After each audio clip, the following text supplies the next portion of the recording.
இவன் என் friend madam. இவன் கூட இருந்தா எவ்வளவு கஷ்டத்தையும் தாங்கிக்கலாம்.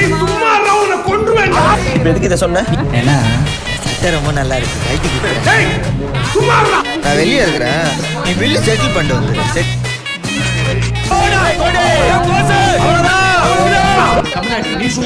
நாங்கெல்லாம் பிரச்சனையை பில்லு போட்டு வந்துடுவோங்க. சொல்லு மச்சான்.